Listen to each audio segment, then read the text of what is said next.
Wala tayo sa Sagada, sa Ifugao, o maging sa Bontoc. Nasa kalagitnaan tayo ng Silang, Cavite, kung saan pira-pirasong binaklas, dinala at ibinuo muli itong mga lumang katutubong kubo ng Igorot. At ito ang ating hanep bahay ngayong linggo. Mga bahay mula sa norte, tanawin ngayon sa Cavite. Hello! Kumusta na kayo? Ako si Risa. Inaanyayahan ko kayong pumasok sa bahay ko, sa puso ko, at sa mundo ko, ang Shambhala. Shambhala ay salitang Buddhist na ang ibig sabihin ay heaven o langit. So this is a mythical place for peace, tranquility.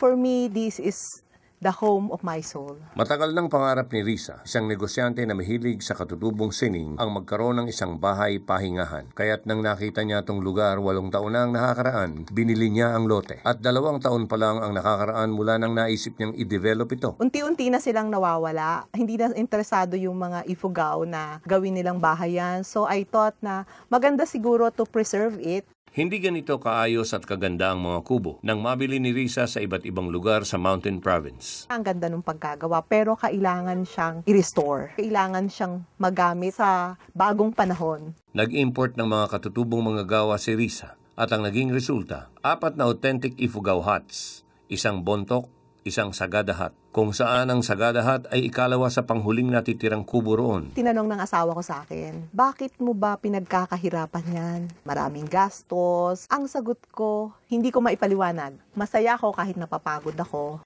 Para lalo nating makita ang kabuuang ganda nito, libutin natin ang 1.5 hektaryang Shambhala. Mula sa mahabang driveway, ang unang makikita, ang greenhouse. Dito kami nagkakasiyahan ng mga kaibigan ko. This is actually 80% UV protection para maprotektahan din yung halaman at tayong mga tao na gumagamit ng greenhouse sa araw. Sa greenhouse makikita ang mga katutubong koleksyon ni Risa, tulad ng tabayag, o mga inukit na buto na lalagyan ng apog ng mga Ifugao. Ang koleksyon niya ng mga ethnic jewelries, accessories, at mga katutubong tela. Koleksyon ng iba't ibang itak sa Mountain Province. Merong mahigit 1,000 taon na shell na nakuha sa Mountain Province. At ang pinagmamalaki niyang hagabi, ang status symbol ng mga Ifugao. Isang seremonyal na upuan, higaan at paanakan. Bago ito magawa, kailangan munang magpakanyaw o magkaroon ng isang piyesta. Matapos mamangha sa kanyang mga antik na gamit sa greenhouse, bumaba naman tayo at silipin ang isa sa kanyang Ifugao kubo. Ang Ifugao hut ay wala talagang balkonahin katulad nito. Walang mga bintana. Pero para magkaroon ng masariwang hangin, pinalagyan namin ng mga bintana, kaukulang kutsyon at mga beddings para makapahinga tayo ng komportable.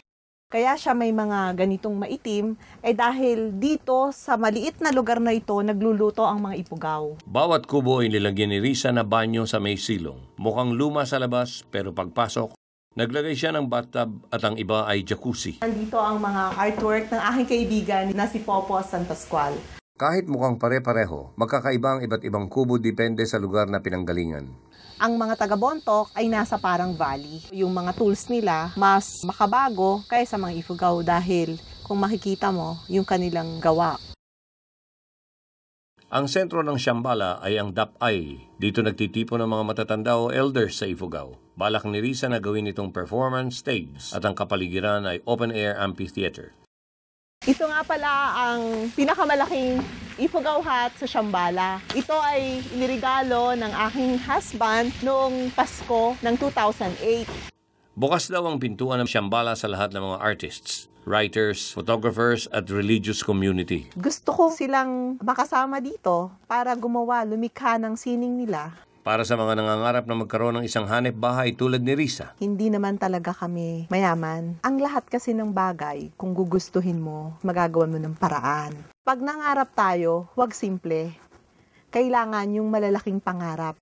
Isang katuparan ng mga pangarap. Isang lugar na kabuuan ng kanyang pagkatao. Ito ang Shambhala ni Risa Muyot. Hanep, di ba? Sana'y nakapagsilbi itong isang inspirasyon upang makabuo kayo ng sarili ninyong pangarap, ng inyong sariling Shambhala. Maraming salamat po.